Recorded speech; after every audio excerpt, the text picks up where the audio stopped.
मुझे आपकी IIT IM की लाइफ के बारे में जानना है।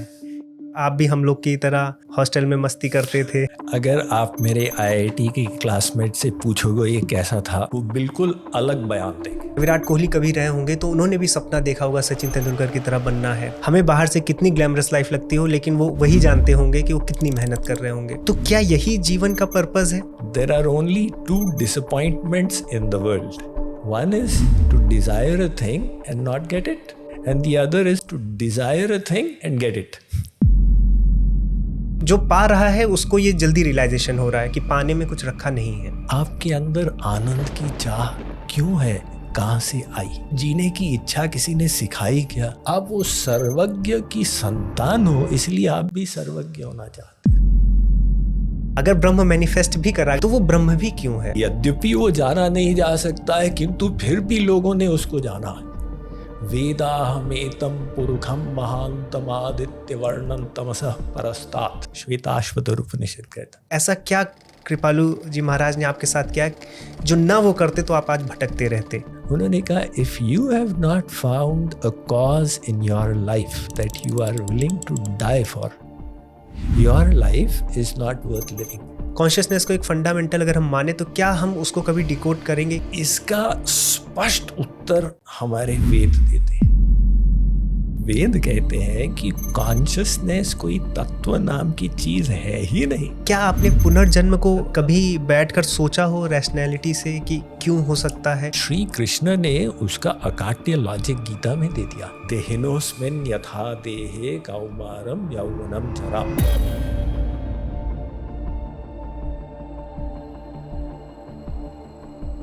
साथियों, आप सभी का स्ट्राइकिंग थॉट शो के इस नए एपिसोड में स्वागत है। लेकिन उसके पहले आप सभी का धन्यवाद।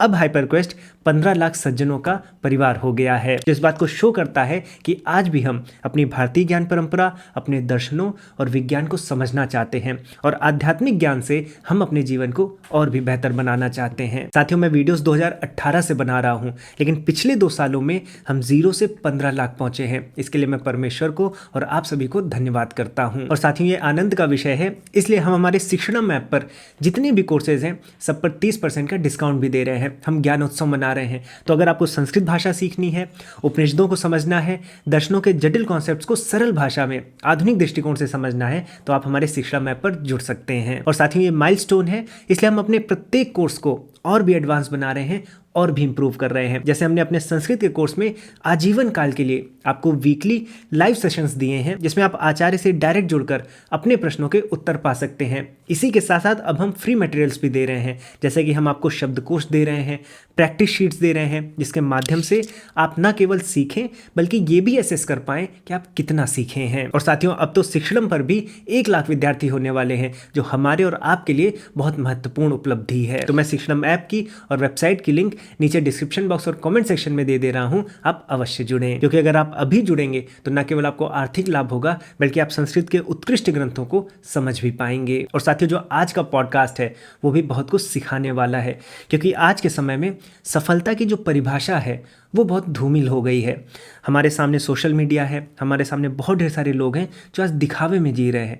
हम सफलता है क्या ये भूल चुके हैं। हम खुद कितने भी सफल हों, सफलता के किसी भी शिखर पे हो, किसी भी पायदान में हो, हमें नहीं समझ में आता कि हम सफल हैं या नहीं हैं। आजकल सिग्मा माइंडसेट चला है, हसलिंग का दौर आया है कि आप अपने आप को झोंक दें, दिन रात एक कर दें। आजकल हम देखते हैं ओलंपियंस हुए या फिर हमारे क्रिकेटर्स हुए, दिन रात एक कर देते हैं एक्सीलेंस के लिए। तो क्या जीवन का यही लक्ष्य है या इतना ही सफल होना जीवन की प्रासंगिकता है? तो इन सब चीजों पर मैंने प्रश्न किए हैं स्वामी मुकुंदानंद जी से। न केवल सांसारिक समस्याओं पर बल्कि आध्यात्मिक दृष्टिकोण से भी जो मेरे प्रश्न थे मैंने उनके समक्ष रखे। स्वामी मुकुंदानंद जी को परिचय की आवश्यकता नहीं है। वो एक ग्लोबल स्पिरिचुअल लीडर है, माइंड मैनेजमेंट के विशेषज्ञ हैं और भक्ति मार्ग के एक परम ज्ञानी हैं। उनके द्वारा भगवत गीता का किया गया भाष्य उनकी स्पिरिचुअल विजडम की पराकाष्ठा को दिखाता है। साथियों, आज के समय में आईआईटी और आईएम से ग्रेजुएट होना लाइफ टाइम अचीवमेंट मानी जाती है, लेकिन स्वामी मुकुंदानंद जी आईआईटी और आईएम ग्रेजुएट होने के बाद भी उन्होंने अपने जीवन में आध्यात्मिक उन्नति को सबसे ऊपर रखा। जो स्पिरिचुअल क्वेस्ट है, जो आध्यात्मिक उन्नति है, वही सर्वश्रेष्ठ उन्नति है। इसका मार्ग वो बताते हैं। तो आज हम स्वामी मुकुंदानंद जी के माध्यम से जीवन को लेकर और आध्यात्म को लेकर बहुत कुछ सीखने वाले हैं। तो साथियों, आप सभी striking thought show YouTube channel को सब्सक्राइब कर लें। इस पॉडकास्ट की जितनी भी इंपॉर्टेंट क्लिप्स होंगी, जो भी गहरा ज्ञान होगा, हम वहां भी शेयर करेंगे। अब बिना किसी विलंब के आज के पॉडकास्ट को प्रारंभ करते हैं। स्वामी जी, आपका हाइपर क्वेस्ट के स्ट्राइकिंग थॉट शो पर स्वागत है। और आपके समक्ष बैठकर और the moment you entered this room, तब से ही मुझे एक परम सौभाग्य है मेरा कि मैं आपके समक्ष बैठकर अपनी जिज्ञासा को शांत कर पाऊंगा आज। मेरे भी कुछ प्रश्न रहेंगे और दर्शकों के भी कुछ प्रश्न हैं। जरूर विशाल, पधार के बहुत खुशी हुई और निमंत्रण के लिए बहुत धन्यवाद। जी जी, जो आपकी यात्रा रही है, पहली बात तो मैं आपको ये बताना चाहूँगा कि जो मैंने आपके विषय में रिसर्च किया, मैं आपको सुनता आ रहा हूँ पिछले विगत वर्षों से, लेकिन ये नहीं पता था कि आप 64 साल के हैं। ये मेरे लिए कल बहुत बड़ा वो था, क्योंकि मुझे ऐसा लगता था कि 40-45 हार्डली, टीम में भी किसी को ये ज्ञात नहीं था कि आप 60 प्लस होंगे। तो ये भी एक अपने आप में एक सडन रियलाइजेशन थी कि जो एक व्यक्ति जिस शुद्धता से जीना जब प्रारंभ करता है तो वो अलग ही उसका एक ऑरा रहता है। इस आपकी जो यात्रा है उस पर मैं भी चलने का प्रयास कर रहा हूँ। कुछ विगत वर्षों में मेरे मन में भी ये प्रश्न उठने लगे थे कि हम क्यों हैं, क्योंकि जैसे आप IIT IIM कॉर्पोरेट में रहते हुए, वो हम जानेंगे उसके विषय में, मेरे मन में भी ये सब उठने लगा था कि हर चीज़ जो पा रहा है उसको ये जल्दी रियलाइजेशन हो रहा है कि पाने में कुछ रखा नहीं है। हम गोल बनाते हैं, उसको बहुत मेहनत से करते हैं, हम उसको पा लेते हैं, फिर हम नए गोल्स बनाते हैं, उसमें मज़ा नहीं रहता है। हम चीज़ों को तुरंत खरीद लेते हैं। मैंने कार भी ले ली तो 1 महीने खूब उसको प्यार से रखा, अभी वो पड़ी है, धूल उस पर चढ़ी है, तो वो मज़ा नहीं है, वो आनंद नहीं है। फिर मैंने जिससे प्रेम किया उससे विवाह भी किया, तो अब वो भी हो गया। फिर उसके बाद जॉब भी बहुत अच्छी थी, सरकारी जॉब थी, वो भी कर लिया। तो मुझे ऐसा लग रहा है जिसको मेहनत से चीज़ें मिल जाती हैं और जो ये डिकोड कर लेता है कि मेहनत से तो मिल ही जाएगा, फिर क्या? तो ऐसे प्रश्न फिर मेरे मन में भी उठने लगे। तो मैंने भी दर्शनों में फिलॉसफीज़ पढ़ना शुरू किया कि एंड क्या है, आनंद कहाँ आएगा। हर चीज़ मैं पा सकता हूँ, ठीक है, बहुत सी चीज़ें मैं नहीं पाऊँगा, लेकिन लगभग मैं प्रयास करूँगा तो हर चीज़ मैं पा सकता हूँ अपनी मेहनत से।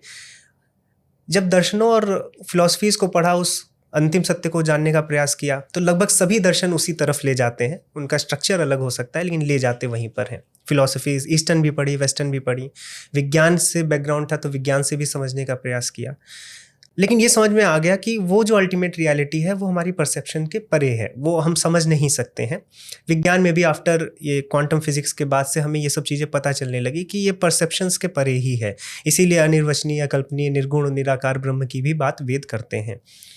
तो अब ये भी रुचि मेरी कम हो गई कि हम उसको समझ नहीं सकते, ठीक है, लेकिन है क्यों, हम क्यों हैं? अगर ब्रह्म मैनिफेस्ट भी करा, अगर मैं अद्वैत वेदांत के भी साथ जाऊँ और ये मैं मानूँ हम सभी एक ही मिट्टी से आए हैं, एक ही ब्रह्म से आए हैं, तो वो ब्रह्म भी क्यों है? इस पर कभी आपने विचार किया है Swami ji?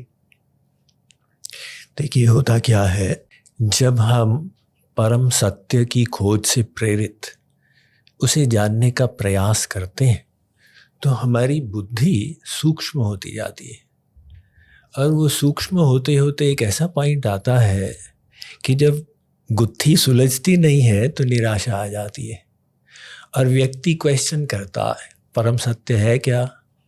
Is there any absolute truth? तो 3 आपको 4 प्रमाण देते हैं। पहला ये कि आप आनंद चाहते हो, इस चाह को आप काट नहीं सकते। आपके अंदर आनंद की चाह क्यों है, कहाँ से आई?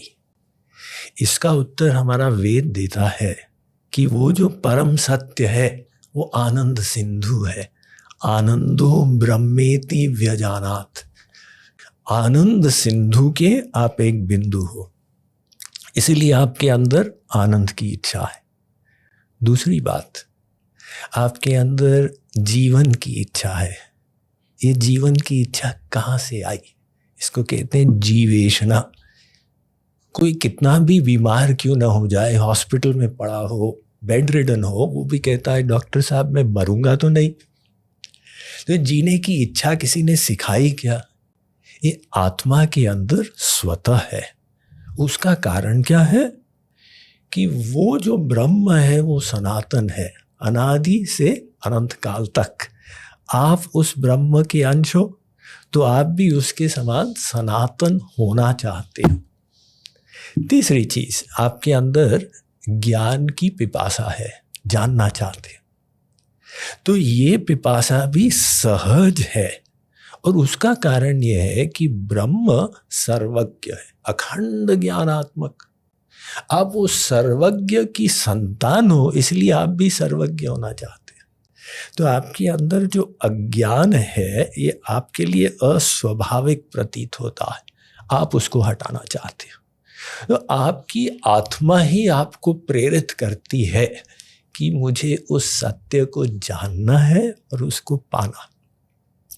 अब चौथा प्रमाण, आप दैवी गुणों से सहज प्रेम करते हो।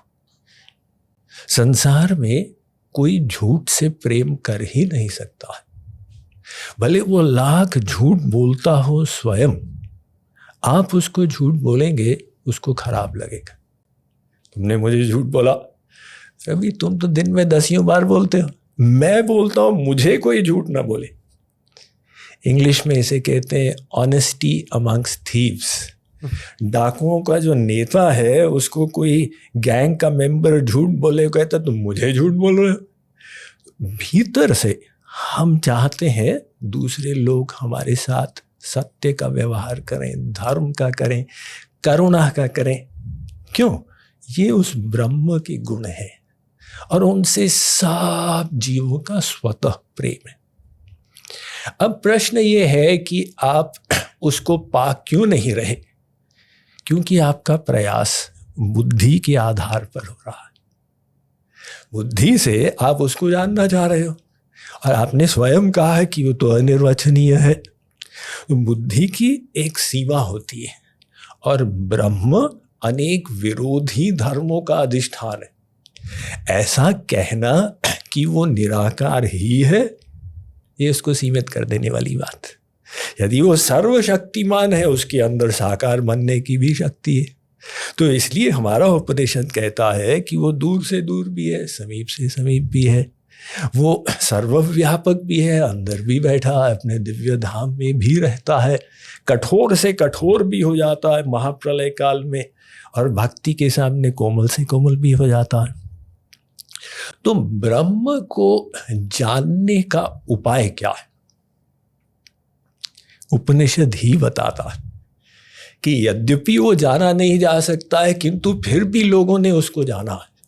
वेदाहमेतं पुरुषं महान्तमादित्य वर्णं तमसः परस्तात्, श्वेताश्वतर उपनिषद कहता है।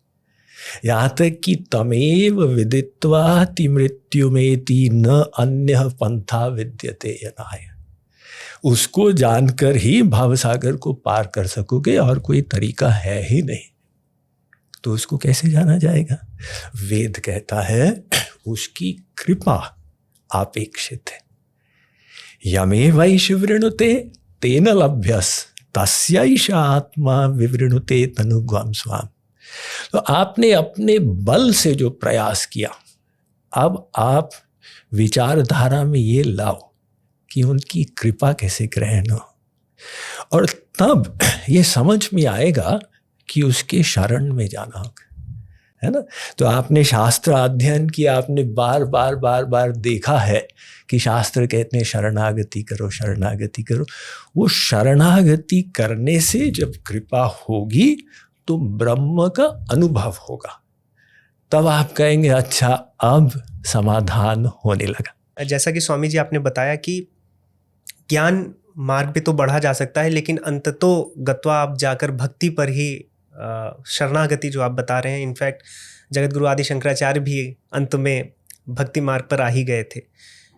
और ये क्या है, मैं इसमें भी ये रियलाइज़ किया हूँ कि यदि आप भक्ति से प्रारंभ करेंगे तो हो सकता है आप अंधविश्वास में चले जाएं, लेकिन यदि आप ज्ञान से प्रारंभ करते हैं और वो ज्ञान आप में विनम्रता लाता है और भक्ति में लगाता है, तो वो भक्ति जो है, क्या मैं यहाँ पर सही हूँ? बिल्कुल सही है।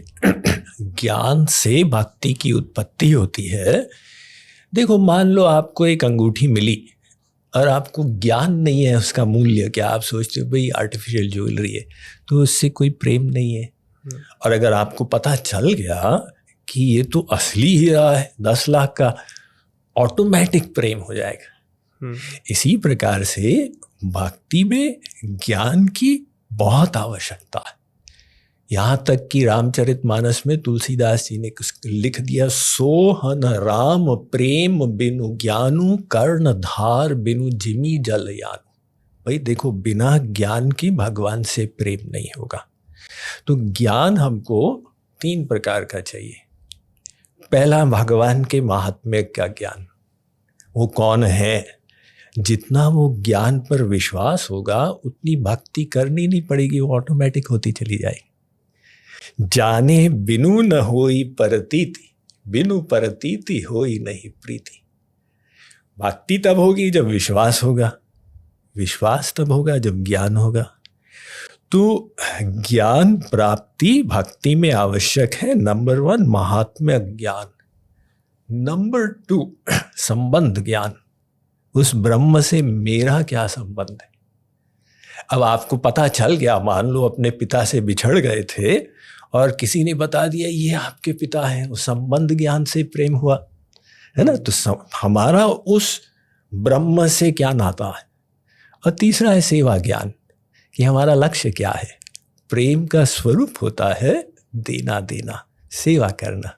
तो जीवेर स्वरूप होए कृष्णेर नित्य दास। ये ज्ञान से भक्ति की उत्पत्ति होगी और भक्ति से ज्ञान की उत्पत्ति होगी। वो एक अलग प्रकार का ज्ञान होगा, उसको कहते हैं अनुभवात्मक ज्ञान।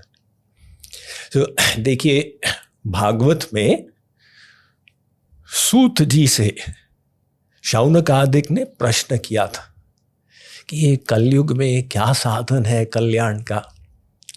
तो सूत जी ने भक्ति का वर्णन करते हुए कहा, वासुदेवे भगवती भक्ति योग प्रयोजितः जनयत्याशु वैराग्यम ज्ञानम च यद हेतुकम। भक्ति करोगे, जितनी मात्रा में भक्ति सिद्ध होती जाएगी उतनी मात्रा में संसार से वैराग्य होता जाएगा। क्योंकि मन तो एक है, यहाँ लगाया तो यहाँ से हटा, और वो सहज वैराग्य होगा। अगर आपका मन 25% भगवान में लग गया तो 25% संसार से हट गया। अब 25% आपका सहज वैराग्य हो गया। अगर 25% क्रोध का कारण आया, आपको क्रोध नहीं आएगा, क्योंकि आपको आध्यात्मिक शक्ति मिल गई, ये भक्ति से मिली। और दूसरी बात, जब मन भगवान में लगा तो अंदर से अनुभवात्मक ज्ञान होने लगा। अच्छा, अब समझ में आ रहा है, ये जो थ्योरेटिकल नॉलेज था कि मैं मन नहीं हूँ, बुद्धि नहीं हूँ, अब ये कुछ देखने में, अनुभव में आ रहा है। तो ज्ञान भक्ति को बढ़ाएगा, भक्ति ज्ञान को बढ़ाएगी, दोनों बढ़ते चले जाएंगे। और जब ज्ञान परम चरम सीमा पर पहुंच जाएगा, भक्ति भी पहुंच जाएगी, वो ज्ञान फिर भक्ति में लीन हो जाएगा। फिर यशोदा मैया ये नहीं सोचती हैं कि कृष्ण ब्रह्म है, वो यही सोचती है ये तो मेरा लाला है। बहुत ब्यूटीफुली आपने बताया है। और बहुत से दर्शक प्रायः इस चीज़ में पड़े रहते हैं कि भक्ति मार्ग अच्छा है, ज्ञान या कर्म। और मैंने भी अपने चैनल के माध्यम से हमेशा उपनिषदों को कोट करते हुए बताया है कि तीनों साथ में चलते हैं। जब तक तीनों साथ में नहीं चलेंगे तब तक वो शरणागति आपको नहीं मिलेगी। एक मार्ग से जाएंगे तो कुछ ना कुछ उसमें कमी रह जाएगी। स्वामी जी, बहुत से पॉडकास्ट में आपसे ये निरंतर पूछा ही जाता है कि IIT IIM के बाद स्पिरिचुअलिटी में कैसे आना हुआ। कई जगहों पर मुझे भी बुलाया गया तो यही पूछते हैं कि IIT के बाद कैसे आप ये करने लगे। मैं इस पर नहीं आऊँगा, इसके उत्तर आपने कई बार दिए हैं। मुझे आपकी IIT IIM की लाइफ के बारे में जानना है कि क्या उस समय भी आपका जीवन के प्रति आउटलुक, आपका मित्रों के बीच में, दोस्तों के बीच में इसी प्रकार था, या आप भी हम लोग की तरह हॉस्टल में मस्ती करते थे? अगर आप मेरे IIT के क्लासमेट से पूछोगे ये कैसा था, हाँ, और IIM के क्लासमेट से पूछोगे ये कैसा था, वो बिल्कुल अलग बयान देंगे। क्योंकि जब IIT में प्रवेश किए 17 वर्ष के थे तो चंचलता तो थी ही। जी। अब सबके साथ हम भी मस्ती मारते थे। हाँ। कोई खराब मस्ती नहीं, लेकिन हाँ। मस्ती मारना तो होता ही था। हाँ। लेकिन एक तो IIT में इंटेलेक्चुअली स्टिमुलेटिंग एनवायरनमेंट था, क्योंकि वो क्लासमेट्स ऐसे होते थे, चर्चा का विषय ऐसा होता था, एक्सपोजर बहुत मिलता था। किंतु साथ ही साथ मेरी असंतुष्टता बनी रही। कारण ये था कि वो टेक्नोलॉजी पढ़ने में मज़ा नहीं आया। ये बुद्धि का मेरा कॉन्फ़िगरेशन टेक्नोलॉजी के लिए था नहीं। अब स्कूल में भी ऐसा होता था कि ह्यूमैनिटीज़ अच्छी लगती थी और नंबर आते थे साइंस में, इसलिए पहुंच गया है। लेकिन वो विरोध बना रहा। अब जब IIM में आए तो ह्यूमैनिटी सब्जेक्ट मिले तो अच्छा लगा, वही बढ़िया विषय है पढ़ने को। लेकिन अंदर से ये प्रश्न जो प्रबल हो गए, तो मैं कौन हूँ इत्यादि, तो वहाँ पर फिर मन अध्यात्म की तरफ मुड़ गया। इसमें जैसे आपने बताया कि एक आपके मन से जो सिंक नहीं हुआ विषय, और जो आपको जानना है उसमें आपका ज़्यादा मन लगा और आपकी ये इनर कॉलिंग थी, आपने इसको परस्यू किया। सबके साथ ऐसा होता है, सेम मेरे साथ भी ऐसा ही हुआ। बचपन से ही मुझे क्रिएटिविटी में ज़्यादा मन था। मैं बुक्स, फिक्शन बुक्स, इन सब चीज़ों में था। परिवार की स्थिति अचानक से ख़राब हो गई, पिता की मृत्यु हो गई। इस वजह से थोड़ा सा समाज में ये घर परिवार को संभालने के लिए ये हुआ कि अगर हम तेज हैं तो घर को संभालना है, तो अभी कुछ अच्छा करना है, तो पढ़ाई में लगे। IIT हो गई, सरकारी जॉब हो गई। लेकिन इस बीच जो वो मन में था, जो आप बता रहे इनर कॉल की मुझे कुछ क्रिएटिव करना है, तो वो आया। और कहीं ना कहीं वो जब परिवार की जिम्मेदारियां मेरे से थोड़ी कम हुई, जब मैंने घर के और भी जितने काम थे, घर बनवाना, शादी करवाना, उसके बाद जब मुझे लगा कि अब मैं सेवानिवृत्ति ले सकता हूँ परिवार से, तब मैं जॉब को छोड़कर ये कर रहा हूँ। मैं इसलिए आपको ये बता रहा हूँ क्योंकि ऐसे बहुत से दर्शक होंगे जो कहीं ना कहीं फंसे होंगे इसी प्रकार से, जो अपने मन का नहीं कर पा रहे होंगे। जैसे आपके मन कहीं और लग रहा था, लेकिन समाज में, जैसे आपने बताया कि आपका विज्ञान में अच्छा नंबर आ रहा था तो आप IIT में गए। ऐसे बहुत से मेधावी बच्चे हैं मेरे साथ, आपके साथ IIT में बहुत से बच्चे पढ़े होंगे, NITs में पढ़ते हैं, टॉप इंस्टीट्यूशन जितने भी हैं, लेकिन मन कहीं और रहता है और समाज के दबाव में वो निकल ही नहीं पाते हैं, या वो हिम्मत नहीं आ पाती। यदि वो हिम्मत है भी तो और एक्सटर्नल प्रेशर्स रहते हैं। ऐसे में आप ऐसे युवाओं को क्या सुझाव देते हैं? देखिए, अपने करियर को चुनना एक बहुत इम्पॉर्टेंट डिसीजन रहता है, क्योंकि अगर व्यक्ति साल में 50 सप्ताह काम करे और प्रति सप्ताह 8 to 5 यानी वो 40 घंटे काम करे, तो 25 वर्ष से 65 वर्ष यानी 40 वर्ष के प्रोफेशन में उसके वर्किंग आवर्स लगभग 80,000 के करीब हो जाते। अब जैसे अपने लाइफ पार्टनर को चुनना बहुत इम्पॉर्टेंट डिसीजन है, ऐसे ही करियर में भी इन बातों पर ध्यान देना चाहिए।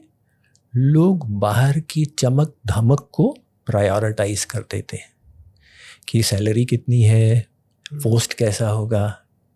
लेकिन ठीक है, सैलरी भी महत्वपूर्ण है, आपको जो स्टैंडर्ड ऑफ लिविंग चाहिए उसके लिए, किंतु जो सुख मिलता है वो फ्रॉम मोमेंट टू मोमेंट आप करते क्या हो अपने प्रोफेशन में, उससे मिलता है।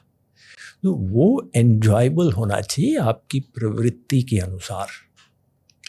और फिर अगर आपका प्रोफेशन अपने कैपेबिलिटी से सिंक करता है तो उसमें आप अच्छा परफॉर्म भी करोगे, अच्छे प्रोजेक्ट्स भी आपके पास आएंगे और सेटिस्फैक्शन मिलेगा। साथ ही साथ सेटिस्फैक्शन इससे मिलता है जब हम देखते हैं कि हमारा कार्य कुछ परिवर्तन ला रहा है, it is making a difference. भले एक व्यक्ति के जीवन में भी परिवर्तन ला रहा हो तो अंदर से आत्मा को संतोष मिलता है। तो जब व्यक्ति को ऐसा कोई जॉब, ऐसा कोई प्रोफेशन मिलता है तो फिर उसको लगता है हाँ अब मज़ा आ गया। जैसे एक अच्छा लाइफ पार्टनर मिला तो ऐसा ही अच्छा एक करियर मिल गया। अब जैसे आप कह रहे हैं कि कुछ लोग गलत करियर में फंस गए, अब 35 साल के हो गए, 40 साल के हो गए, अब ये अनुभूति हो रही है भाई हम तो रॉन्ग साइड में चलते जा रहे हैं। अब इस एज में अब रिस्क तो ले नहीं सकते कि वे जंप करें। मान लो दूसरी चीज़ में सक्सेस नहीं हुए तो साथ में परिवार भी जुड़ा हुआ है। तो उनको मैं ये सजेस्ट करता हूँ कि आप बाय द साइड शुरू कर दो। जो आपकी हॉबी है, जो आपका इंटरेस्ट है, एक साइड बिजनेस, साइड हसल इत्यादि, आप बाय द साइड शुरू करके उसको ग्रो करते जाओ। और हो सकता है कि भविष्य में वो सक्सेसफुल हो जाए तो आप अपने मेन प्रोफेशन को छोड़ के उसी को अपना सकते हैं। जी बिल्कुल, ऐसा ही मेरे साथ भी हुआ था। मैंने भी साइड में ही शुरू किया था, और अभी जैसे आपने बताया कि जब परिवर्तन आप लाते हो तो आपको अपने काम में आनंद आता है। पिछले दिनों में मैं अपनी टीम को भी यही बता रहा था कि हम करते जाएंगे, 10 साल बीत जाएंगे, 20 साल बीत जाएंगे, फिर हम कभी सोचेंगे बैठ के कि हमने क्या किया। लेकिन यदि हम हर एक काम ऐसे करेंगे कि हम कुछ दूसरों के लिए कर रहे हैं, तो वो प्रतिदिन हमें समझ में आता जाएगा। स्वामी जी, आपने इसमें साइड हसल की बात की कि साइड हसल आजकल हम सोशल मीडिया पे सिग्मा माइंडसेट, साइड हसल या हसलिंग करते हैं कि एकदम पूरी तरह से आप अपने आप को झोंक दीजिए। आजकल रील्स भी आती हैं, और रील्स बहुत इंस्पायरिंग लोगों से आती हैं। हार्दिक पांड्या हैं, विराट कोहली हैं, जो आज यूथ आइकन्स हैं। मुझे इसमें ये जानना है कि हम अपने सपने बनाते हैं, जैसे मैंने अपना कोई सपना बनाया है अभी कि मुझे भारत की जो सॉफ्ट पावर है उसको मंच पर ले जाना है, ग्लोबल मंच पर ले जाना है, चाहे वो बुक्स के माध्यम से हो, चाहे वो टीवी सीरीज़ के माध्यम से हो, गेमिंग के माध्यम से हो। ये मेरा एक गोल है, उसके विज़न में मैं कार्य कर रहा हूँ। ऐसे ही जैसे कोई बच्चा होता है, विराट कोहली कभी रहे होंगे तो उन्होंने भी सपना देखा होगा सचिन तेंदुलकर की तरह बनना है, और लगातार उसमें उन्होंने अपने आप को झोंका है 24 आवर्स।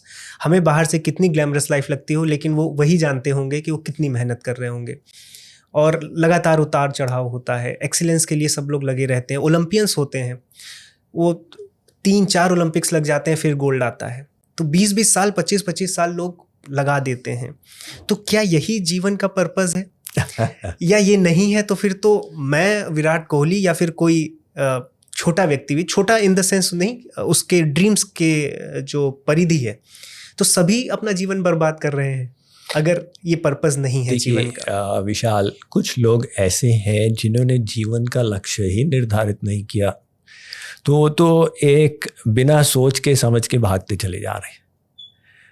बाकी तमाम हैं जिन्होंने लक्ष्य निर्धारित तो किया है, लेकिन वो लक्ष्य ही गलत निर्धारित कर लिया, तो वो भागते जा रहे हैं। और जितना भी हासिल करें, चाहे उनको पावर मिले, वेल्थ मिले या पोस्ट मिले, अंदर से आत्मा की संतुष्टि नहीं होती। हमारी आत्मा ये कहती है कि मुझे जैसा बनना चाहिए था मैं अभी तक नहीं बन पाया, मुझे जो करना था मैं अभी तक नहीं कर पाया, मुझे जीवन में जहाँ पहुँचना था मैं वहाँ तक नहीं पहुँच पाया। अब वो कामना तो बना है, लक्ष्य भी बना है, लेकिन लक्ष्य ही गलत बन गया। जैसे एक इंडिया के इंग्लिश राइटर हैं रस्किन बॉन्ड, तो उन्होंने बड़ा सुंदर कहा है, there are only 2 disappointments in the world. One is to desire a thing and not get it, and the other is to desire a thing and get it. तो जो बॉलीवुड में सफल हुए हैं इत्यादि, आप उनसे पूछो क्या संतोष मिला? नहीं, वो संतोष तो मिला नहीं। अब आध्यात्मिक दृष्टि से देखें तो जीवन का जो वास्तविक लक्ष्य था, भगवान ने मानव देह किस लिए दिया, वो तो साइड में ही चला गया, है ना। तो इसलिए आध्यात्मिक दृष्टि से हम इन लोगों को सक्सेसफुल नहीं बताएंगे, तथापि सब लोग अध्यात्म को पकड़ नहीं पाते, श्रद्धा ही नहीं होती है। तो जिसकी वहाँ श्रद्धा नहीं हो रही है वो क्या करे? तो उसके लिए बताया जाता है भी अपने ही कार्य में एक्सेलेंस को परस्यू करो। तो उसको परस्यू करने में उनको सीखना पड़ेगा, विवश होके, mind management, power of focus, Perseverance, determination. तो पर्सनैलिटी का विकास उसमें भी होगा।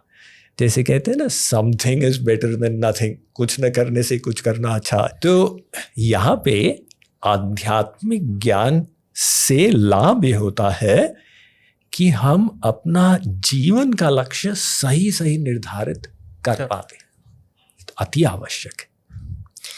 स्वामी जी, आपने जब दफ्तर छोड़ा, कॉर्पोरेट लाइफ छोड़ी, और जब इस सत्य की खोज में आगे बढ़े, आपके मन में जो जिज्ञासाएं थीं, करीब करीब इसको 30-40 साल हो गए होंगे। 40 साल हो गए। 40 साल हो गए। उसके बाद आप जगत गुरु कृपालु महाराज जी से मिलते हैं। मैं जब से अभी मुझे 1 वर्ष हुआ है इस यात्रा में, मैं बहुत ज़्यादा अभी भक्ति की तरफ नहीं हूँ, लेकिन मुझे पता है जितना मैं ज्ञान की तरफ जा रहा हूँ वो स्वतः लास्ट स्टेशन वही आएगा। हाँ, लास्ट स्टेशन मेरा भी वही है। आपको कृपालु जी महाराज मिले, गुरु एक बहुत महत्वपूर्ण अंग है एक आपकी यात्रा का, क्योंकि हमारे शास्त्र भी वही बताते हैं। गुरु महत्वपूर्ण होता है, ये सब हमको पता है। आप एक उदाहरण के माध्यम से समझाइए, थोड़ा बताइए कि ऐसा क्या कृपालु जी महाराज ने आपके साथ किया जो ना वो करते तो आप आज भटकते रहते। कोई ऐसी बात जो, वरना एक गुरु की महत्ता मुझे इसी उदाहरण से समझ में आएगी।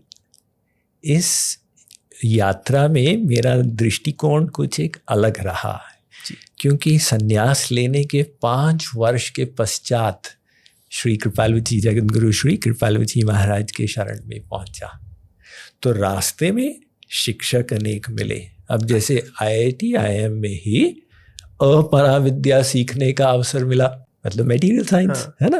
तो अब जब हम अध्यात्म में चले तो उसको हमने ठुकराया नहीं, उसका उपयोग कर लिया। तो वहाँ पर जितने गुरु थे वो भी वंदनीय थे।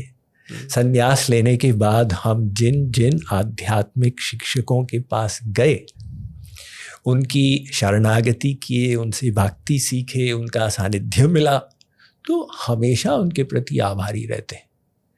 लेकिन वो यात्रा के पूरक बने श्री महाराज जी। तो वहाँ जैसे जब पहुँच गए, हमने कहा अब यात्रा पूरी हो गई, अब हमें शरणागति करनी है। तो महाराज जी ने एक तो आध्यात्मिक साधना की गहराई से परिचय कराया, अत्यधिक कराई। अब आप कहेंगे भी उसको बताओ, ये तो बताने की बात नहीं है। लेकिन दूसरा एक सिग्निफिकेंट चीज उन्होंने ये की कि हमको जन सेवा की तरफ ढकेल दी। जो हमारा लक्ष्य था आध्यात्मिक उत्थान, निकल रुको रुको रुको रुको, ये साथ में होना चाहिए, इसको प्रायोरिटी दो। भगवत प्राप्ति भले 10 जन्म के बाद हो, लेकिन सबसे ऊंची कक्षा में होनी चाहिए। तो उन्होंने हमको सेवा में, सेवा धर्म की ओर ढकेल दिया, और उससे जो मजा आया वो अवर्णनीय है। जैसे किसी ने कहा, मार्टिन लूथर किंग जूनियर हुए हैं, जो सिविल राइट्स लीडर थे 1960s में अमेरिका में, उन्होंने कहा, if you have not found a cause in your life that you are willing to die for, your life is not worth living.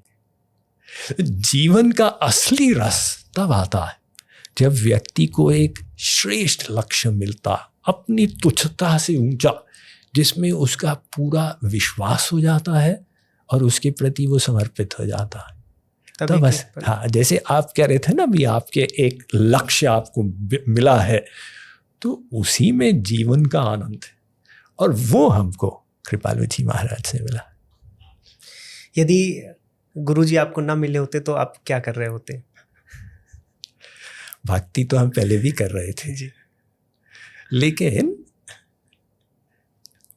देखो, जैसे हमने कहा कि जितने हमारे आध्यात्मिक शिक्षक रहे, हम दिल से सबका सम्मान करते हैं, सबके प्रति हम कृतज्ञ रहते हैं, इसलिए हम किसी की भी अवहेलना नहीं करेंगे। कृपालु जी महाराज हमारी यात्रा के पूरक बन गए। जैसे कि आपने बताया कि उन्होंने आपको जन सेवा में लगाया।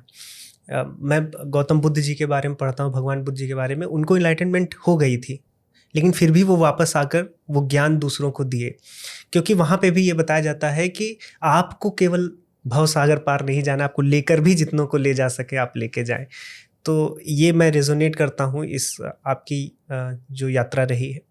इसमें स्वामी जी, जैसे कि मैंने कई पॉडकास्ट पे भी सुना, आपकी वेबसाइट पे भी है, आपने बताया कि जो आपका मिलना था गुरु जी महाराज जी से, वो बहुत ही ऐसा था कि जैसे कोई बिछड़ा हुआ कोई व्यक्ति पुराना आपको मिल गया हो। उसमें आप पुनर्जन्म के या पिछले जन्म के जो कुछ भाव होते हैं उनके विषय में बात करते हैं। क्या आपने पुनर्जन्म को बहुत कभी बैठकर सोचा हो रैशनैलिटी से कि क्यों हो सकता है, या केवल जो आप्तवचन है शब्दशः जो ग्रंथों में दिया है उसी को आपने स्वीकार नहीं, किया? देखिए वो श्री कृष्ण ने उसका अकाट्य लॉजिक गीता में दे दिया। देहिनोस्मिन् यथा देहे कौमारम यौवनम जरा तथा देहांतर प्राप्तिर्धीरस्तत्र न मुह्यति। श्री कृष्ण कहते हैं तुम्हारा शरीर तो इसी जन्म में परिवर्तित होता जा रहा। अगर आप अपनी फैमिली एल्बम को देखोगे, वो नवजात शिशु मैं हूँ, वो 2 वर्ष का बालक मैं हूँ, वो युवक मैं हूँ, तो ये शरीर तो कितनी बार बदल चुका। तो श्री कृष्ण कहते हैं इसी प्रकार से जिसको तुम मृत्यु कह रहे हो वो केवल आत्मा शरीर बदल देती। एक बात तो ये। दूसरी बात, न्याय दर्शन कहता है कि एक नवजात शिशु को देखो, वो अकारण ही कभी भयभीत हो जाता है, कभी हर्षित हो जाता है, कभी शोक करता है। तो जातस्य हर्ष शोक भय संप्रतिपातः, न्याय दर्शन कह रहा कि अभी उसके चित्त में पूर्व जन्म की स्मृति कुछ कुछ है, इसलिए ये सब हो रहा है। और फिर इस जन्म की बातें जो है उनका छाप इतने जोर से पड़ता है कि पूर्व जन्म की बातों को वाइट वॉश कर देते हैं।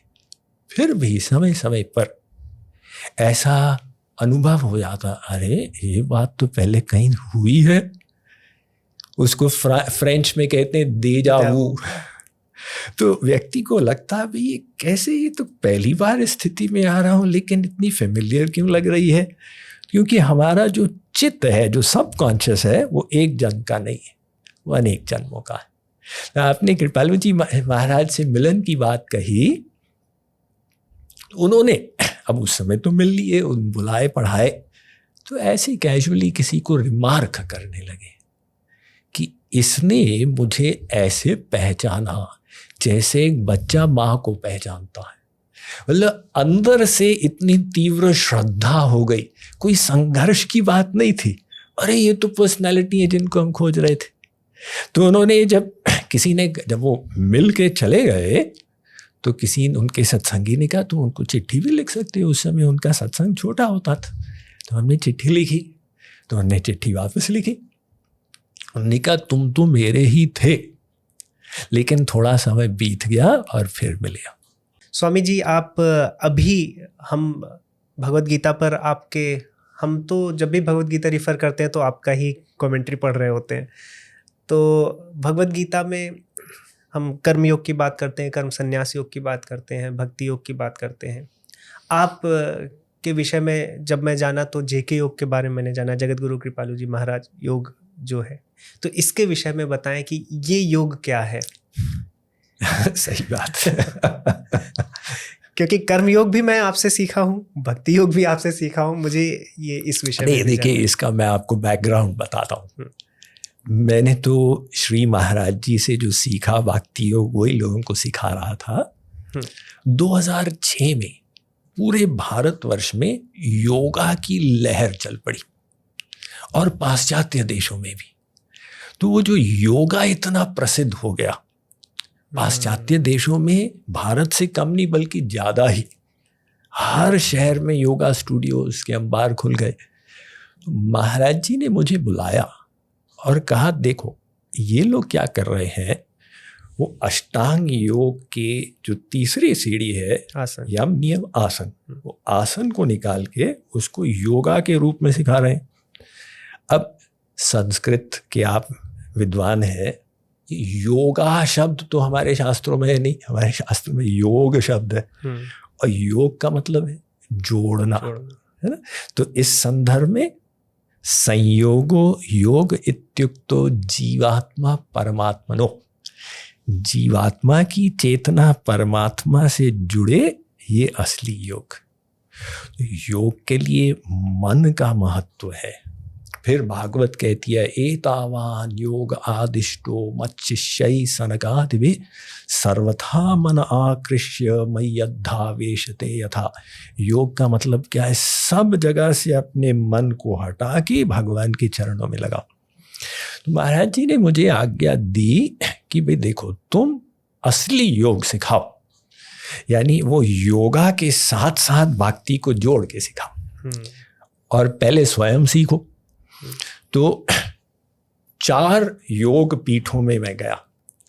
एक बिहार योग भारती मुंगेर में, अच्छा, स्वामी सत्यानंद सरस्वती का। 5 में एक गायत्री मिशन हरिद्वार, बाबा रामदेव का कनखल में। कैवल्य धाम जो कृष्णवाचारी और BK साइंगर से महाराष्ट्र में है, और S व्यासा यूनिवर्सिटी बेंगलोर की। तो वहाँ उनको देखा, पढ़ा, सुना और उनकी बेस्ट प्रैक्टिसेस को एडॉप्ट किया। तो फिर महाराज जी जब मुझे अमेरिका प्रचार करने के लिए भेजे, तो हमने ये प्रणाली बनाई for complete physical, mental and spiritual wellbeing. तो जिसको हमने JK योग नाम दिया। उसमें 5 प्रैक्टिसेस हैं। एक तो योगासन, लेकिन उसको हमने भक्तिमय करने के लिए कह दिया राधे कृष्ण योगासन। भगवान नाम श्वास श्वास से जप करते हुए योगासन करो, और राधे नाम प्राणायाम, प्राणायाम के साथ साथ भगवान नाम लो। और तीसरा मेडिटेशन, लेकिन हम रूप ध्यान सिखाते हैं, तो वो मेडिटेशन। और चौथा जो योग निद्रा का एक टेक्निक होता है, उसको हमने सूक्ष्म शरीर विश्राम के रूप में उसको ढाल दिया कि शवासन में लेटकर और अपने स्थूल शरीर से डीकपल होके सूक्ष्म शरीर में भगवान की लीला में चले जाए। और 5वां आहार विज्ञान। तो ये 5 सिद्धांत से युक्त जो प्रैक्टिस है सम्यक स्वास्थ्य के लिए, उसको हमने JK योग कह दिया। स्वामी जी, नाम कुछ भी हो और दर्शन भी कोई हो, सबका अंतिम लक्ष्य यही है कि आपके जो अंतःकरण है उसकी शुद्धि हो जाए। अंतःकरण की शुद्धि की बात होती है, हम जब दिमाग, ब्रेन, माइंड, बहुत ढेर सारे ऐसे वर्ड्स हैं जिनका सही ट्रांसलेशन भी इंग्लिश में अवेलेबल नहीं है, इसीलिए कॉन्सेप्ट भी उस तरह से डेवलप नहीं हुए हैं। हमारे यहाँ पे मन जो है वो चित्त का केवल एक भाग ही है, बुद्धि अहंकार भी उसमें है, और वेस्ट में पूरा माइंड लेते हैं। इस कारण से आज कॉन्शियसनेस पर बहुत डिबेट चलती है। वेस्ट में मोस्टली रिडक्शनिस्ट वे में कॉन्शियसनेस को समझा जा रहा है। यहाँ पर जो हमारा सांख्य है या वेदांत है, उसमें कॉन्शियसनेस हमारे शरीर के परे ही है। मैं आपके भी विचार मैंने जाने हैं, और मोस्टली जितने भी, हम सर्वप्रियानंद जी को भी मैं सुनता हूँ, तो उन्होंने भी, और डेविड चामस तो उसमें अच्छे साइंटिस्ट, काफ़ी अच्छे फिलोसफर भी बोल सकते हैं कॉन्शियसनेस की फील्ड में। तो उनका अभी डेविड चामस उस तरफ ही हैं कि अभी रिडक्शनिस्ट वे में इसको नहीं समझा जा सकता है। आप भी बताते हैं कि पंच महाभूत है, उसके ऊपर हमारा एक मन है, मन के ऊपर अहंकार और फिर बुद्धि है। क्या हम ये मान ले कि हम कभी भी उस स्तर पर नहीं पहुंचेंगे, बुद्धि के ऊपर के स्तर पर, जो कि हमारी आत्मा है, जहां पहुंचना चाहते हैं, जो कॉन्शियसनेस है? या हम उसको एक दूसरा फंडामेंटल ही मान लें इस यूनिवर्स का, कि ठीक है, एक मैटर है जो फंडामेंटल है, जैसे कि हम स्पेस टाइम ये सब फंडामेंटल्स हैं, कॉन्शियसनेस भी एक फंडामेंटल है जो अलग ही है, जो मैटर के साथ आती ही आती है। कॉन्शियसनेस को एक फंडामेंटल अगर हम माने, तो क्या हम उसको कभी डिकोड करेंगे? क्योंकि मैं इसलिए एक क्वेश्चन पूछ रहा हूँ, हो सकता है कि बहुत कॉम्प्लेक्स कर दे रहा हूँ। मैं इसलिए पूछ रहा हूँ कि अगर कॉन्शियसनेस जो फंडामेंटल है उसको अगर हम डिकोड कर लेंगे, तो जो ये प्रॉब्लम है कि हम AI में कभी अवेयरनेस नहीं ला पाएंगे, अगर हम उसको डिकोड कर लिए तो AI में भी अवेयरनेस आ सकती है। तो फिर हम ह्यूमंस को लैब में प्रोड्यूस कर पाएंगे। अब ये तो आप एक साइंटिस्ट की दृष्टि से पूछ रहे हैं क्वेश्चन, या आपका अपना क्वेश्चन है? हाँ, मतलब मैं जो इतना सुनता हूँ, साइंस का बैकग्राउंड भी है। देखिए, यहीं पर साइंस की सबसे बड़ी भूल है। वो भूल क्या है? ये शरीर मैटर से बना हुआ है और मैटर में चेतना नहीं है। तो जब इसके जो इंग्रेडिएंट्स हैं उसमें चेतना नहीं है, तो शरीर में चेतना आई कहाँ से? अब इसी की खोजबीन के लिए पूरे फिलॉसफर जीवन भर चिंतन करते हैं अमेरिका में एक क्लास ऑफ फिलोसफर्स हैं, उनको कहते हैं कॉन्शियसनेस फिलोसफर्स। वो यही चिंतन करते रहते हैं कि कॉन्शियसनेस आई कहाँ से। तो एक नोबेल प्राइज विनर था एल्बर्ट जियोर्जियो। अच्छा। उसने कहा, in my search for the basis of consciousness I ended up with electrons and protons. Somewhere along the line consciousness slipped out of my hands. अब science कहता, अभी देखो आप science का अपमान नहीं करते हैं, नहीं। लेकिन उसमें जो एक अपूर्णता है उसको उजागर कर रहे हैं। साइंस कहता है कि अध्यात्म में विश्वास है, विश्वास पर आधारित, और हमारे यहाँ कोई विश्वास की आवश्यकता नहीं, प्रमाण पर आधारित। कहते हैं ठीक है, फिर आप प्रूफ करो, आप कॉन्शियसनेस को लेबोरेटरी में क्रिएट करो तो हम मान जाएंगे। अब आप हमको पोस्ट डेटेड चेक देते हो कि भविष्य में ऐसा कर लेंगे, तो फिर वहां भी विश्वास की बात आ गई, है ना। देखो विशाल, आप तो इंजीनियर हो, आपने एआई को यूज किया होगा जी। क्या एआई में कॉन्शियसनेस है? नहीं। क्या एआई जानता है वो क्या कर रहा? नहीं जानता। नहीं। उसको जीरो अवेयरनेस है।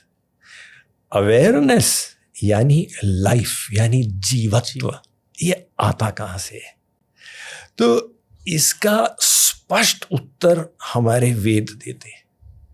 वेद कहते हैं कि कॉन्शियसनेस कोई तत्व नाम की चीज है ही नहीं।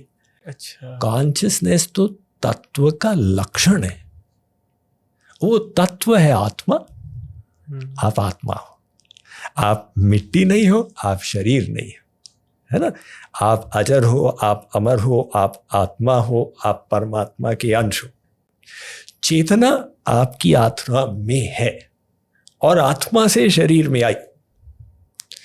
तो इसका ये कैसे आत्मा में से शरीर में आ गई, वेद व्यास जी ने ब्रह्म सूत्र में डिटेल कर दिया। उन्होंने कहा अविरोधस चंदनवत। पहले तो उन्होंने कहा गुणात आलोकवत। भाई देखो, लाइट वहाँ पे है, लाइट सोर्स, और ये लाइट यहाँ तक पहुँच गई है। ऐसे ही आपकी आत्मा हृदय में निवास करती है, लेकिन चेतना को सब जगह फैला दिया। अब आप कहें आत्मा ने सब जगह कैसे चेतना को फैला दिया? तो उन्होंने दूसरा सूत्र बनाया, अविरोध व्यतिरेक अविरोधस चंदनवत। आप अपने ललाट पे चंदन लगाते हो, पूरा शरीर ठंडा हो जाता है। ऐसे ही वो आत्मा का गुण एक जगह से सब जगह फैल जाता है। फिर तीसरा, भाई आत्मा का गुण शरीर में आ कैसे गया? तो एक सूत्र बनाए हैं, व्यतिरेको गंधवत। जैसे फूल में सुगंधी है और पूरा बगीचा महक गया उसके कारण, ऐसे ही चेतना यानी कॉन्शियसनेस आत्मा का गुण है, लेकिन वो शरीर में फैल गया। तो जब तक आप यानी विशाल इज द आत्मा, द जीव, जब तक आप हो शरीर में चेतना है। जिस दिन आत्मा निकल गई, ये शरीर मिट्टी हो जाएगा। अब आप किसी भी वैज्ञानिक को बोलो कि इसमें वापस चेतना ले आओ, सब फेल हो जाएंगे, क्योंकि चेतना का जो मूल स्रोत था वो आत्मा था। अभी तक कॉन्शियसनेस, बहुत से लोग कॉन्शियसनेस और आत्मा को एक ही मान रहे थे, लेकिन इस पॉडकास्ट के बाद ये समझेंगे कि आत्मा का लक्षण है कॉन्शियसनेस। और आत्मा को ऐसा पदार्थ भी वैशेषिक दर्शन में लिया गया है, एक बिल्कुल पदार्थ है। स्वामी जी, बहुत अच्छी चर्चा हुई है। एक प्रश्न मेरी टीम का भी है, मेरा भी है। जैसा कि मैंने आपको बताया था कि हम आपकी आयु समझ ही नहीं पाए, और फिर पता चला कि आप 40-42 के नहीं, आप तो 60+ में हैं। तो आपकी दिनचर्या जानना चाहेंगे हम सभी लोग, जिससे कि कुछ थोड़ा बहुत फॉलो करें। नहीं, देखिए, यह शरीर इतना जटिल है, इसमें इतने सारे पार्ट्स हैं। शरीर को लेकर किसी की हिम्मत नहीं है कि प्रकृति को चैलेंज करें, हम स्वस्थ ही रहेंगे। अगर कोई स्वस्थ है तो इसमें भगवान की महती अनुकंपा है। लेकिन प्रयास जरूर रहता है। शरीर माध्यम खलु धर्म साधनम, ये शरीर धर्म का साधन है, इसकी देखभाल करनी है। तो बहुत समय से आहार के संबंध में मैंने भोग वासना को त्याग दिया। जो शरीर के लिए लाभदायक है उतना ही खाएं। और हमारा भारतीय आहार बहुत संतुलित है, प्रोटीन हो, विटामिन हो, सब मिनरल्स हो, कार्बोहाइड्रेट्स हो, संतुलित आहार सही मात्रा में। अब जब आयु बढ़ने लगती है तो व्यायाम, योगासन की आवश्यकता बढ़ जाती है, क्योंकि वो मसल मास कम होने लग जाता है, फ्लेक्सिबिलिटी कम होने लग जाती है। तो इसीलिए प्रयास ये करता हूँ कि प्रतिदिन 1 घंटा निकालो योगासन इत्यादि के लिए। अब वो 7 दिन में, सप्ताह में 6 दिन अगर हो जाए तो मानता हूँ कि मेरा टारगेट पूरा हो गया। अब जैसे एज और बढ़ने लगी तो उसको और डिवाइड कर दिया, यानी 1 दिन योगासन अपर बॉडी के लिए, 1 दिन लोअर बॉडी के लिए, और 1 दिन कार्डियो हार्ट के लिए। जो हार्ट जो होता है ना, ये बहुत इंपॉर्टेंट है, क्योंकि सब रक्त संचार हार्ट के कारण होता है। लोगों ने एनालाइज किया, डेमेंशिया इत्यादि सब का लिंक इससे है कि हार्ट मसल कमजोर हो गया। तो कार्डियो, अब हम बाहर भागने जाएंगे तो लोग कहेंगे बाबा जी को क्या हो गया। तो इसलिए हमने कार्डियो का तरीका यह निकाला है कि सूर्य नमस्कार करते हैं। अच्छा। तो जिस कार्डियो का दिन जब आता है तो 50 सूर्य नमस्कार कर देता, तो उससे कार्डियो हो जाता है। फिर अगले दिन टांगों के लिए, फिर अगले दिन अपर बॉडी के लिए। और जो ट्रैवल करता हूँ इतना, तो इम्यूनिटी बनी रहे, इसके लिए थोड़ा विटामिन सी से बहुत लाभ होता है, ऐसा मेरा अनुभव है। इसलिए नींबू पानी में जरूर पी लेता हूँ। अच्छा। और फिर भारत में तो आंवला मिल जाता है तो आंवला खा लेते हैं। बस इतनी सी बात है जी। स्वामी जी, जैसे हम भक्ति मार्ग की जब बात कर रहे थे तो ये हम बात कर रहे थे कि किस प्रकार से यदि ज्ञान जनित भक्ति है, ज्ञान से जन्म हुआ है भक्ति का, तो ज़्यादा स्ट्रांग उसमें बिलीफ होता है। और इसके एग्जांपल्स भी मिलते हैं। जैसे अगर आप वेस्ट में जाएंगे तो चाहे नील्स बोर हो, श्रोडिंगर हो, रिचर्ड फाइनमैन हो, जो क्वांटम में आगे बढ़े, चूँकि उन्हें ज्ञान हुआ उस चीज़ का, तब वो उपनिषद की महत्ता को समझे। पहले आप उन्हें उपनिषद दे देते तो कहते कि रिलीजियस फिलॉसफी सभी दूर रखे, साइंटिस्ट हैं हम। लेकिन जब वो साइंस में, एक्सपेरिमेंट्स में, जब उन्होंने उस ज्ञान को समझा, तब वो उपनिषद में जो ज्ञान है उसमें उनकी भक्ति आई। आज भक्ति को लेकर हम सोशल मीडिया पे देख रहे हैं, मैं किसी का नाम नहीं लूँगा, तरह तरह की रील्स आती हैं, मूर्ति को लेकर टहलते हैं, मूर्ति को खाना खिलाते हैं, बिस्तर पे लेटाते हैं। हो सकता है कि वो भी एक अत्यंत भक्तिमय व्यक्ति हो गया है। बहुत सी चीज़ें हो रही हैं। तो क्या ऐसे में भक्ति मार्ग की छवि खराब होती है यूथ में? क्योंकि यूथ में क्या होता है, सीखने की अभी आयु है। जो बड़े हैं वो तो जानते ही हैं ईश्वर की, क्योंकि बड़े जब मंदिर जाते हैं तो दर्शन का ही लक्ष्य होता है। वो ईश्वर को ही देखते हैं, वो नहीं देखते हैं कि यहाँ गंदगी है या ये रील बना रहे हैं या वो कर रहे हैं। तो बड़ों को नहीं, जो उस पीढ़ी से आ रहे हैं। लेकिन जो मैं हूँ और अभी जो जेनजीज जिनको बोल रहे हैं, ये इसी से सीखते हैं। तो इसमें जब ये देखते हैं कि क्या बेवकूफ़ी की चीज़ की जा रही है, तो भक्ति मार्ग की छवि इस प्रकार से खराब होती है। तो जो यूथ हैं, जब हमें पता चल गया इस पॉडकास्ट के माध्यम से कि अंत में जाकर आप जब तक शरणागति नहीं करेंगे तो भटकते ही रहेंगे इस ज्ञान में, ये ज्ञान ऐसा ही है। तो जब भक्ति की इतनी आवश्यकता है, भक्ति इतनी परम आवश्यक है, तो उसके जो बीज हैं जो खराब हो रहे हैं रील ऐसी चीज़ों के माध्यम से, वो यूथ को आप बताइए कि किस प्रकार से वो भक्ति जो है अभी से ही जरूर की जा सके। देखिए, ये भक्ति का सिद्धांत जो है ये कहता है गोपनीयम गोपनीयम गोपनीयम प्रयत्नता। अपनी भक्ति को गुप्त रखो, बाहर की चीज भले बता दो लेकिन आंतरिक साधना उजागर मत करो, उसको प्राइवेट रखो। क्योंकि अगर उसको उजागर करोगे तो हो सकता है लोक रंजन की भावना आ जाएगी, है ना। तो एक होता है भक्ति जात अनर्थ। इसका मतलब क्या है?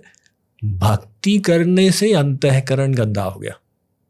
आप कहें भक्ति से तो शुद्ध होना चाहिए। तो 3 अनर्थ होते हैं। एक जिम भाव, यानी सरलता का भाव, संसार में छल कपट कर रहे थे तो सोचने भगवान के यहाँ भी छल कपट करके और कृपा को हम किसी प्रकार से ग्रहण कर लेंगे।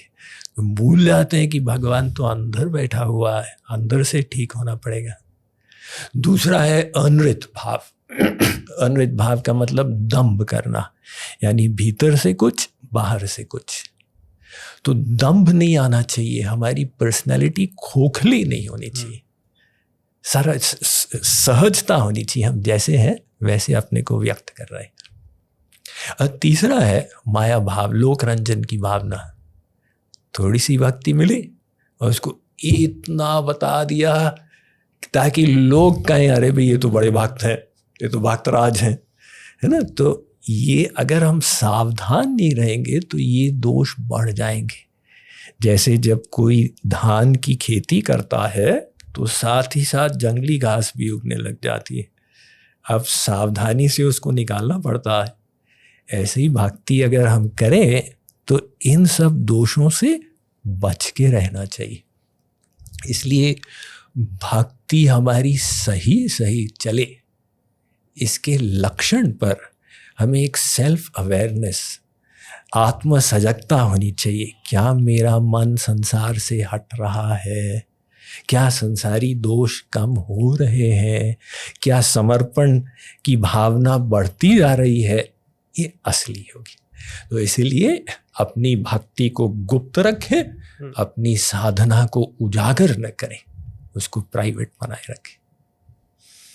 नहीं, बहुत अच्छा उत्तर भी था, क्योंकि जो युवा ये जानेंगे तो उनको पता भी चलेगा कि आप ठीक है, आप दो लोगों को खुश कर सकते हैं, उनसे झूठ बोल सकते हैं, लेकिन खुद से तो झूठ नहीं बोल सकते हैं।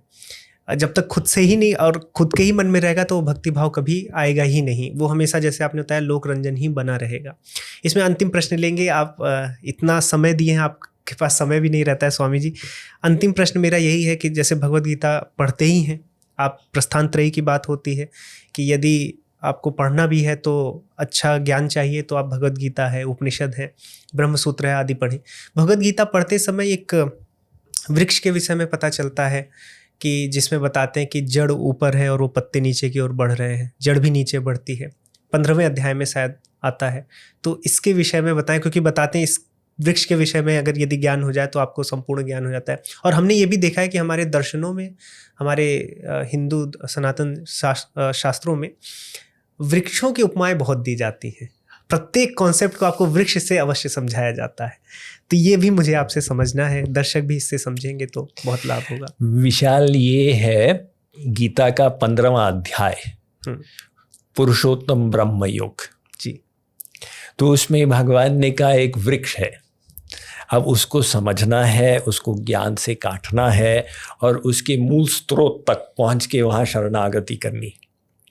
तो ये किस चीज़ की उपमा दी जा रही है, इसके लिए इसके कॉन्टेक्स्ट को समझना है कि इससे 2 श्लोक पहले 14वें अध्याय के 26वें श्लोक में श्री कृष्ण ने कहा कि अर्जुन, तेरा मन त्रिगुणात्मक है और 3 गुणों से ऊपर उठने के लिए त्रिगुणातीत भगवान में लगाना होगा, यानी भक्ति करनी होगी। तो ये इसमें पूर्व अध्याय खत्म हुआ कि भगवान की भक्ति करो, अब ये शुरू हुआ। तो इसका सेंस ये बनता है कि भक्ति करने के लिए मन को संसार से हटाना जरूरी है, वैराग्य जरूरी है। तो श्री कृष्ण ने हमारे भव बंधन की उपमा उस वृक्ष से दी है। जो अश्वत्थ का वृक्ष होता है उसकी अनेक शाखाएं होती हैं, शाखाओं से और जड़ें निकल जाती हैं। तो ये जीव ऐसे वृक्ष की शाखाओं में घूमता जा रहा है, जन्म जन्मांतर भटक रहा है। उसको समझ नहीं आ रहा कि ये वृक्ष में मैं क्यों हूं और इसकी शुरुआत कहाँ से हुई। तो श्री कृष्ण समझाते हैं कि अर्जुन, इसकी जो पत्तियां हैं वो वेद का कर्मकांड है। तुम कर्मकांड करते हो संसार की प्राप्ति के लिए, तो उससे ये वृक्ष तो और बढ़ता चला जा रहा है। और इसकी सिंचाई होती है 3 गुणों से, सत्व रजस तमस। और इसमें जो कलियां निकलती हैं ये है संसार के विषय। तो वो संसार के विषयों से उत्पन्न होती है वासनाएं। तो जो शाखा से नीचे जड़ जाती है ये है विषय की वासना, और वो नीचे जाके पृथ्वी में आती है 3 गुणों से, उसको और सिंचाई हो जाती है मिट्टी से, और जीव उन वासनाओं से युक्त कर्म करता है तो जकड़ जाता है। अब जितना वो प्रयास करता है वासनाओं को पूरा करने का, उतना ये वृक्ष और बलवता हो जाता है। तो ऐसे ये बेचारा जीव घूमता जा रहा है। जितना ट्राई करता है भव रोग बढ़ता जाता है।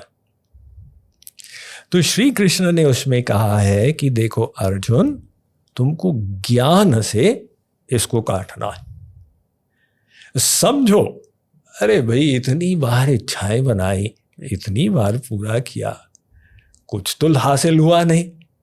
तो ये भ्रम है कि यहां सुख मिलेगा। थोड़ा सा डिटैचमेंट लाओ, आसक्ति को कम करो। तो ज्ञान से इस वृक्ष को काटो और इसकी जो मूल स्थान है, उद्गम स्थान, वो है भगवान। उनको समझो और उनकी शरण में जाओ। तो यही जो अश्वत्थ वृक्ष की जो उपमा का एंड होता है, शरणागति करो। और ये उपमा कठोपनिषद में भी आई है। तो मैंने जो गीता में भाष्य लिखा है ना, तो इसमें कठोपनिषद का मंत्र भी कोट किया है, और तैत्तिरीय आरण्यक यजुर्वेद में है, उसमें भी यही उपमा आई है, तो उसको भी हमने कोट किया है। तो हमारा जो भव बंधन है उसकी उपमा उस वृक्ष से। तो इस पॉडकास्ट का ये अंत ही है। इस पॉडकास्ट के माध्यम से जो हमें व्याख्यान मिला है प्रभु जी आपसे, उसका यही मैं निष्कर्ष निकालूंगा कि शरणागति बहुत ज़्यादा महत्वपूर्ण है, और वो तभी होगी जब हम लोक रंजन से, जब हम अपने ज्ञान के दंभ से दूर जाएंगे और स्वतः आ जाए तो बहुत अच्छा है। नहीं तो वो जो प्रैक्टिस है करने की, कि हम अब जितना संसार से अपने आप को थोड़ा कम आसक्त करें, आसक्तियों से थोड़ा दूर जाएं, वो ज़्यादा हमारे लिए लाभदायक है। स्वामी जी, आप जुड़े हमारे पॉडकास्ट से, मुझसे बात किए, टीम ने सुना है आपको, हमारे लिए बहुत ही सौभाग्य की बात है। दर्शक भी बहुत कुछ सीख के जाएंगे, और इसके लिए बहुत बहुत धन्यवाद। धन्यवाद विशाल, आपने हमको आमंत्रित किया। आपका चैनल, आपके पॉडकास्ट हमने देखे, और उसमें स्ट्राइकिंग ये था कि आप फिलॉसफी में, दर्शन शास्त्र में गहराई में उतरते हो। तो इसलिए एक अवसर मिला। जैसे मैंने आपको पहले कहा था कि भाई हम पॉडकास्ट में इस प्रकार के टॉपिक्स इतने डिस्कस करने को नहीं मिलते हैं। जी। तो आपके यहाँ पर एक अवसर मिला, आपने आमंत्रित किया, बहुत धन्यवाद। मैं भी डरा ही हुआ था, क्योंकि हम लोग जाते हैं, हमारे जो दर्शक हैं वो चाहते ही हैं कि और गहराई में उतर के बात की जाए, कठिन प्रश्नों को रखा जाए। ठीक है, देखते हैं उत्तर कैसे होंगे, हम देखेंगे। कठिन से कठिन प्रश्नों को रखा जाए। आपके पॉडकास्ट को जब मैं देखता हूँ बहुत से, क्योंकि जो चलता है, जो देखते हैं लोग, और व्यक्ति की जो समस्या है उस पर, सांसारिक समस्याओं पर ज़्यादा प्रश्न रहते हैं। तो हमारी टीम भी डरी हुई थी कि सांसारिक समस्याओं को भी रखना आवश्यक है पॉडकास्ट में, क्योंकि प्रभु जी से लोग अपने जीवन की भी गुणवत्ता बढ़ाना चाहते हैं। और मेरी पर्सनल रुचि आध्यात्म दार्शनिक विषयों में ज़्यादा है, तो मैंने इनके भी प्रश्न रखे और अपने भी उसमें मिक्स करके इस पॉडकास्ट को यहीं पर समाप्त किया है। तो अच्छा गया है, सफल समुचित प्रयास था, और अच्छी ज्ञानवर्धक ये चर्चा रही है। इसलिए धन्यवाद, बहुत बहुत धन्यवाद विशाल, और आपकी टीम को भी बहुत बहुत धन्यवाद।